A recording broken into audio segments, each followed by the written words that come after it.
Hi, this is Dan Watanabe, and welcome to episode 2 of our discussion on using entertainment industry pros for guest speaking engagements, workshops, and boot camps.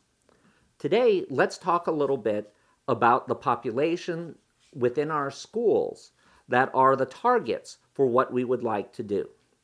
Let me start with my area, which is, of course, Los Angeles. Now, Los Angeles has a distinct advantage because it's the international home of the entertainment industry. And as such, most of the jobs are going to be located within the Los Angeles region. Therefore, most of our students in the community college system and in the high school system who have any interest at all in media are going to have a lot of resources right at their fingertips. And it would seem that that would make the job a lot easier. But I'm going to say that there are certain challenges with dealing with students who are in the Los Angeles region in particular, and by extension with a lot of the surrounding areas and in any area that you have that is entertainment focused, or any career path that's entertainment focused, whether it's industrial, whether it's commercial, whether it's even students wanting to do their own YouTube channel. And that is, there's a sense among a lot of students today that most of their teachers are, to use a current pejorative term that will make this very, very dated very quickly, an okay boomer. Now, I'm at the very end of the boomer era, and so I have embraced that term.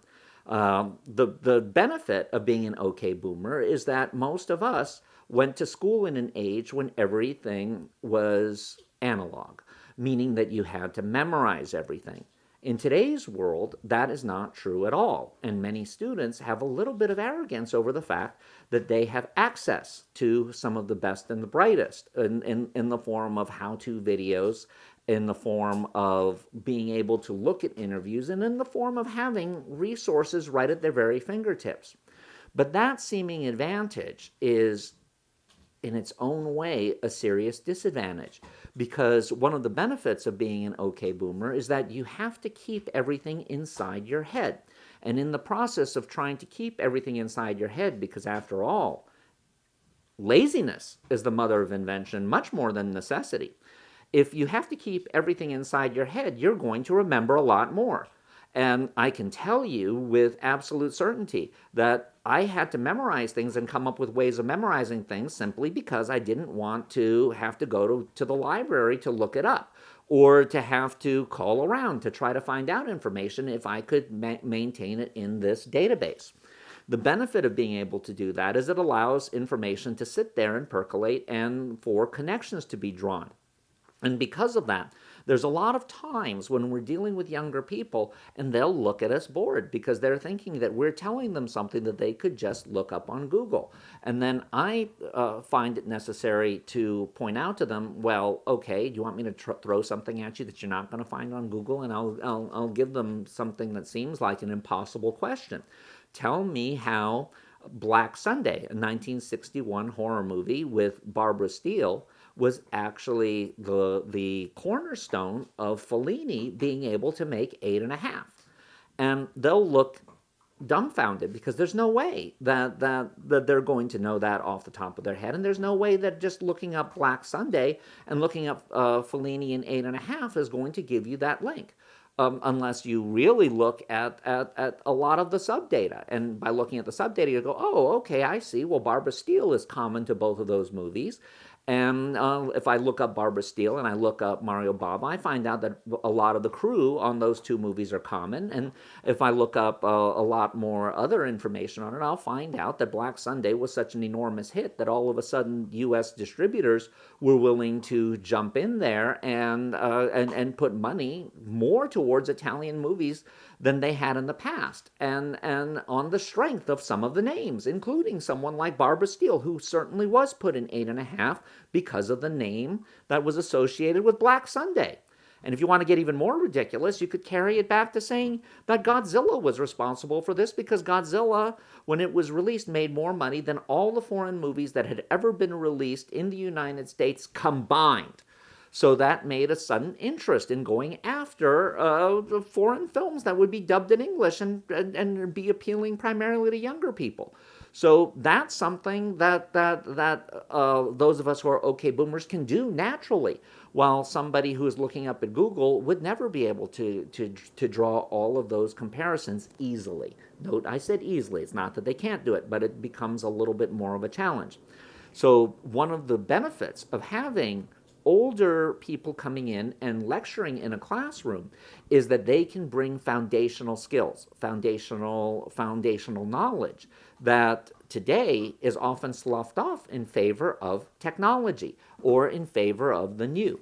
And there's nothing wrong with that. And in fact, it would do some of us okay boomers very, very well to not be so quick to talk down about millennials and Zoomers, because they have a different skill set that is every bit as valuable as we have in our in-head databases. And that is that they can find stuff quickly. And not only can they find stuff quickly, but there will be a depth of knowledge. Further, unlike us, they have a tendency, because of Twitter, to be able to sum things into very terse, yet very effective, short phrases that convey an idea without going into the loquaciousness that sometimes us okay boomers and Gen Xers are wont to do. So there's benefits from both sides.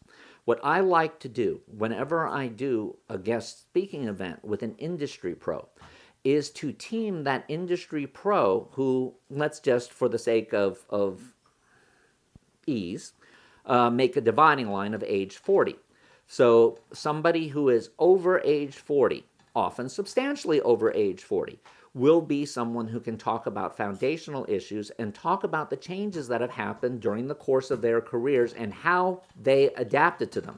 Because knowing how to adapt quickly is even more important today than it was in the past. And I would team them with someone who is, shall we say, under 35, preferably under 30. So somebody who has more recently gotten into the industry and has moved forward quickly. Why is this important?